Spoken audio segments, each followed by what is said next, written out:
A nightmare has unfolded in Kwara State, and what makes it worse is the eerie silence surrounding one of the deadliest attacks Nigeria has witnessed this year. On Tuesday evening, February 4, 2026, suspected jihadist gunmen stormed the villages of Woro and Nuku in Kayama local government area, and what they left behind was nothing short of a massacre. 170 people were killed. Homes were burnt to the ground, shops were looted, and families were torn apart in an attack so brutal that it has left the nation reeling. What makes this story even more disturbing is the connection to Nnamdi Kanu, the leader of the indigenous people of Biafra, who now sits in prison serving a life sentence. Kanu, who was convicted in November 2025 on terrorism charges by Justice James Omotosho of the Federal High Court in Abuja, had long warned about the very kind of attack that just claimed 170 lives in Kwara. He spoke repeatedly about the spread of religious extremism, about jihadist incursions pushing southward into territories that had never seen such violence, and about the government's failure to protect communities from these threats. His predictions have now been validated in the most tragic way possible. The attackers in Kwara were methodical and ruthless. According to reports from multiple sources, including Amnesty International and local officials, the gunmen rounded up residents, bound their hands behind their backs, and executed them at close range. Some victims were burned alive. The assault targeted villagers who had reportedly refused to submit to extremist demands for hardline rule.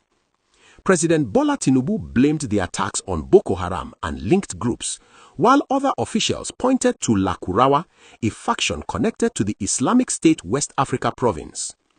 Nnamdi Kanu's conviction was based on charges that he incited violence through his Radio Biafra broadcasts and his calls for Biafran independence. The court found him guilty of terrorism-related offenses, sentencing him to life imprisonment. Justice Omotosho ordered that Kanu be held in protective custody at Sokoto Correctional Center, ironically located in what Kanu had described as the seat of the caliphate. But many observers are now asking whether the real crime was speaking uncomfortable truths that those in power did not want to hear. The contrast between how Nigeria treats those who won and those who kill could not be more stark. Kanu, armed only with a microphone and his voice, is serving life in prison. The gunmen who slaughtered 170 people in Kwara continue to operate with what many perceive as relative impunity. While security forces have been deployed after the fact and President Tinubu has launched an operation called Savannah Shield, the question remains, where was this urgency before the attack? Amnesty International reported that the attackers had been sending warning letters to villagers for more than 5 months before the massacre. Why were those warnings not acted upon with the same intensity that was applied to silencing Kanu? If you found this story important and you want to stay updated on what is happening across Nigeria, make sure you hit that subscribe button and turn on notifications, because these are the stories that need to be told. Reverend Tony Uzo of the Concerned Igbo Ministers Commission highlighted the painful irony of the situation.